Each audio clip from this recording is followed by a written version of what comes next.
साथीहरु Canva pro का सम्पूर्ण फिचरहरु तपाईले निशुल्क प्रयोग गर्न सक्नुहुन्छ। आज मैले तपाईहरुलाई एउटा यस्तो ट्रिक जसबाट तपाईले जेन्युन तरिकाबाट कुनै फेक तरिका हैन साथीहरु जेन्युन तरिकाबाटै तपाईले सजिलैसँग क्यानभा को प्रो भर्जन अर्थात सम्पूर्ण त्यसमा भएका फिचरहरुलाई अनलक गर्न सक्नुहुन्छ र सम्पूर्ण फिचरको मजा लिन सक्नुहुन्छ, जसबाट तपाईले आफ्नो युट्युब को थम्बनेल, फेसबुक, त्यसैगरी इन्स्टाग्राम तथा अन्य विभिन्न का लागि विभिन्न आर्टहरु डिजाइन गर्न सक्नुहुन्छ र त्यसमा तपाईले विविध खालका भिडियो फुटेजहरु पनि कपिराइट फ्री प्राप्त गर्न सक्नुहुन्छ। साथीहरु नमस्कार, म sdinfo sdinfo च्यानलमा तपाईहरु सम्पूर्णलाई हार्दिक स्वागत गर्न चाहन्छु। साथीहरु कसरी हामीले क्यानभा प्रो फ्रीमा युज गर्न सक्छौं लागु प्र्याक्टिकल रुपमै मोबाइल स्क्रिन तर्फ। साथीहरु सबैभन्दा पहिला तपाईहरुले आफ्नो मोबाइल वा कम्प्युटरको हेरेर डेस्कटप साइट यसलाई खोल्नु होला यदि मोबाइलमा हुनुहुन्छ भने, र तपाईहरुले हेरेर एउटा वेबसाइटलाई खोल्नु पर्ने हुन्छ। canva.com// गर्नु होला एजुकेसन साथीहरु education एजुकेसन यो गरेर इन्टर गर्नु होला साथीहरु। हेरेर तपाईले गर्दा बित्तिकै हाम्रो गाडी यस्तो खालको इन्टरफेस हेरेर खुलेर आउनेछ। हेरेर के छ भने साथीहरु तपाईलाई म क्लियरली तपाईलाई बताउन चाहन्छु, भिडियोलाई अन्तिमसम्म हेर्नु होला। हेरेर एजुकेसन साइटमा आइपुगेको छौं। Inspiring teachers and engineering student भनिएको छ। हेरेर टिचर्स भनिएको छ, स्कुल भनिएको छ र स्टुडेन्ट भनिएको छ, यसरी देखाइएको छ। अब हामीले हेरेरबाट के गर्नुपर्ने हुन्छ भने गेट भेरिफाइड टिचर्स भन्ने जुन दिएको छ यसमा गेट भेरिफाइड गर्नुपर्ने छ, अथवा साइड भनेर टिचर्स गेट भेरिफाइड पनि रहेको छ। यसमा क्लिक गरिदिनु होला गेट भेरिफाइडमा।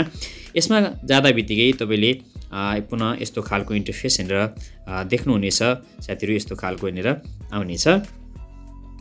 आउँदा बित्तिकै हेरेर तपाईले यो खालको इन्टरफेस देख्नुहुनेछ। हेरेर स्किप भन्ने अप्सन रहेको छ र यहाँनिर तल गेट स्टार्टेड भनेर यसरी देखाइएको छ। अब साथीहरु यहाँ तपाईले देख्नुहुन्छ claim Canva for education for free 100% eligible school teacher and student भनिएको छ। यहाँनिर गेट स्टार्टेडमा क्लिक गर्नुहोस्। गेट स्टार्टेडमा यहाँनिर क्लिक गर्दा बित्तिकै तपाईले यहाँनिर तपाईले के गर्नुपर्ने हुन्छ भने साथीहरु यहाँ कुनै पनि इमेल एड्रेस यहाँ तपाईले अन नराख्नु होला, जुन गर्दा बित्तिकै तपाईको गाडी यस्तो खालको इन्टरफेस यहाँनिर खुलेर आउनेछ। साथीहरु त्यो जीमेल आइडीलाई तपाईको गुगल क्रोम अथवा कम्प्युटर जुनमा छ त्यसबाट रिमुभ गर्नु होला सबैभन्दा पहिला। अब साथीहरु यहाँनिर गेट स्टार्टेड यसमा क्लिक गरिदिनुहोस्। क्लिक गर्दा बित्तिकै तपाई हाम्रो अगाडि यस्तो खालको इन्टरफेस देखिनेछ।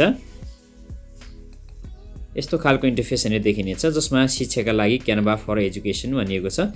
हैन तपाईले यस्तो खालको इन्टरफेस देख्नु तपाईले यहाँनिर के गर्नुपर्ने हुन्छ भने जुन लास्टमा रहेको छ कन्टिन्यू विथ इमेल यसमा क्लिक गरिदिनु होला कन्टिन्यू विथ इमेल, र तपाईहरु अर्को नयाँ ट्याबमा जानुहोस् साथीहरु। नयाँ ट्याबमा गइसकेपछि तपाईले यहाँनिर mail.xyz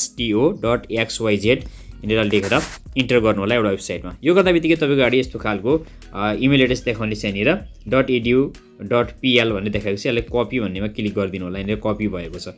कपी भएपछि पुनः त्यही ट्याबमा जानुहोस् साथीहरु। यसमा त्यही ट्याबमा गएर यहाँनिर इमेल जुन छ यसमा यो इमेललाई राखिदिनुस् र यहाँनिर जारी गर्नुहोस्। यसमा कन्टिन्यूमा क्लिक गर्नुहोस्। कन्टिन्यूमा क्लिक गरिसकेपछि यहाँनिर एउटा नाम माग्ने छ। कुनै पनि नाम तपाईले यहाँनिर राखिदिनु होला। जस्तै मैले यहाँनिर एउटा नाम राखिदिएको छु र खाता सिर्जना गर्नुहोस्मा क्लिक गर्नुहोस्।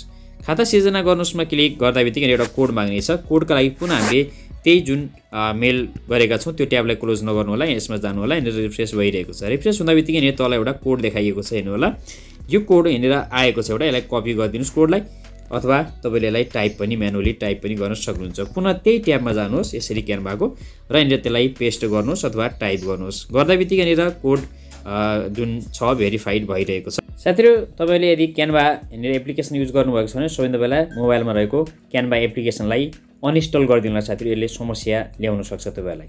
तपाईले सम्पूर्ण काम गुगल क्रोमबाटै गर्नु होला।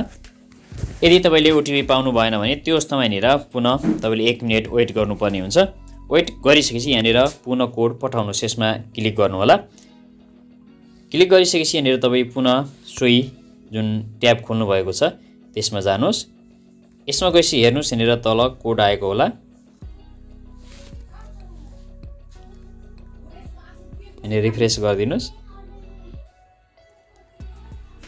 रिफ्रेस गर्दा बित्तिकै यहाँनिर कोड आएको छ 745872। यसलाई त्यहाँ राखिदिनुस्। यसरी राखिसकेपछि जारी राख्नुस्मा क्लिक गर्नुहोस्। यहाँनिर तपाईले यस्तो खालको क्याप्चा देख्नुहुन्छ ट्राफिक लाइट भनेको छ। यहाँनिर क्लिक गर्नु होला। ट्राफिक लाइट कुन कुन रहेका छन् त्यसमा क्लिक गरिदिनु होला र भेरिफाईमा क्लिक गर्नु होला।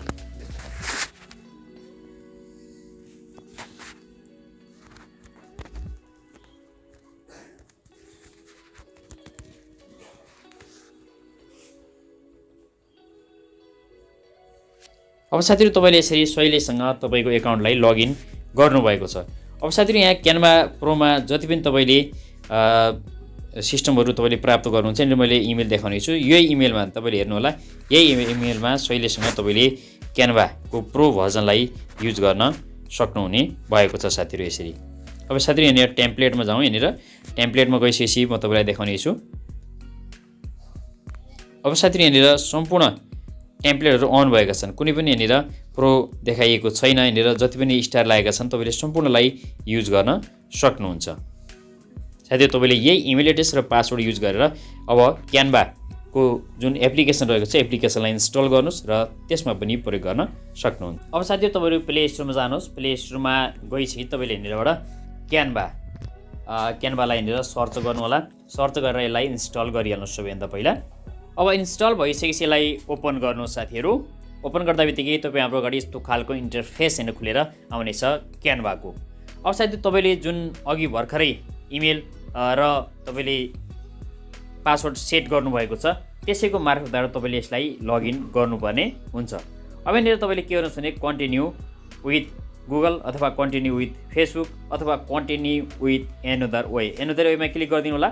Continue with another way, another way गर्दा बित्तिकै यहाँले तपाईले एउटा अप्सन पाउनुहुन्छ कन्टिन्यू विथ इमेल भन्ने यहाँले रहेको छ। यसमा क्लिक गरिदिनुस्। यसमा क्लिक गर्दा बित्तिकै तपाईले जुन अघिको इमेल एड्रेस राख्नु भएको छ सेट गर्नु भएको छ त्यो इमेल एड्रेसलाई यहाँले राखेर कन्टिन्यूमा क्लिक गर्नुस्। कन्टिन्यूमा गर्दा बित्तिकै यहाँले मोटरसाइकल भनेको छ, तपाईले यसरी मोटरसाइकल जुनमा यसरी देखिएको छ त्यसलाई यसरी टिक लगाइदिनुस्। अब साथै यहाँ भेरिफाईमा क्लिक गर्नुस्। भेरिफाईमा क्लिक गर्दा बित्तिकै तपाईको यहाँले पासवर्ड माग्नेछ। जुन पासवर्ड तपाईले अघि त्यहाँ सेट गर्नुभएको छ रिसेट गर्नुभएको छ त्यो पासवर्डलाई राखेर लगइन गर्नुहोस्। अब मैले पासवर्ड राखे साथै यहाँ लगइनमा क्लिक गर्छु। क्लिक गर्दा बित्तिकै यहाँनिर लगइन भइरहेको छ। अब साथीहरु क्यानभा जुन रहेको छ त्यो क्यानभा यहाँनिर लगइन भएको छ। अब हेरौँ यसमा के कस्ता फिचरहरु हामीले युज गर्न सक्छौं। अब साथीहरु यहाँनिर तपाईले देख्नुहुन्छ सम्पूर्ण यसका एजुकेसनल भिडियोहरु यहाँनिर तपाईले धेरै कुराहरु यहाँ प्राप्त गर्न सक्नुहुन्छ। फ्रीमा एजुकेसनल इन्फोग्राफिक यहाँनिर प्राप्त गर्न सक्नुहुन्छ। त्यसै गरेर यहाँनिर तपाईले विभिन्न कुराहरु रहेका छन्, धेरै कुराहरु प्रयोग गर्न सक्नुहुन्छ। यहाँनिर टेम्प्लेटहरुमा जाउँ हामी। टेम्प्लेटमा जाँदा बित्तिकै तपाईले यहाँनिर विभिन्न टेम्प्लेटहरुका लागि माथि अप्सनहरु प्राप्त गर्न सक्नुहुन्छ। यिनी टेम्प्लेटहरुलाई तपाईले सहिलेसँग युज गर्न सक्नुहुन्छ। सम्पूर्ण जुन प्रो भर्जनमा आउने टेम्प्लेट छन् ती सम्पूर्ण तपाईले निशुल्क प्राप्त गर्न सक्नुहुन्छ। यहाँनिर मेनुमा गाउँ। मेनुमा गएपछि माथि यहाँनिर नाम देखाइरहेको छ जुन रहेको छ देखाइरहेको छ। यहाँनिर तपाईले कुनै पनि यहाँ अप्सन त्यस्तो देख्नुहुन्न कि जुनबाट तपाईले यहाँनिर पैसा तिर्नुपर्ने होस्। पैसा तिर्ने कुनै पनि अप्सन यहाँ देखाउँदैन। तपाईले सम्पूर्ण जति पनि कुराहरु छन् जस्तै यहाँ भिडियो अप्सनमा गयो भने भिडियो पनि फुल यहाँनिर अनलक भएका छन्। तपाईले जुनसुकै भिडियो यहाँनिर क्लिपहरु पनि लिन सक्नुहुन्छ यसरी। त्यसैगरी यहाँनिर मोबाइल भिडियो भनेको छ यो लिन सक्नुहुन्छ र प्रेजेन्टेसनहरु वेबसाइट यी सम्पूर्ण जति पनि छन् तपाईले निशुल्क रूपमा प्रोमा जस्तै गरेर ती सम्पूर्ण फिचरहरु यसमा प्रयोग गर्न सक्नुहुन्छ। साथीहरु तपाईले पनि यसरी नै एउटा इमेल क्रिएट गर्नुपर्ने हुन्छ र इमेल र तपाईले जुन पासवर्ड सेट गर्नुहुन्छ त्यसलाई भने सुरक्षित राख्नु होला, किनभने तपाईले पासवर्ड अथवा इमेल भुल्नु भयो भने त्यसलाई पुनः रिकभर गर्न सकिदैन, फेरि नयाँ एकाउन्ट बनाउनु पर्ने हुन्छ। हवस् त आगामी नयाँ भिडियोमा पुनः भेट हुनेछ। धन्यवाद।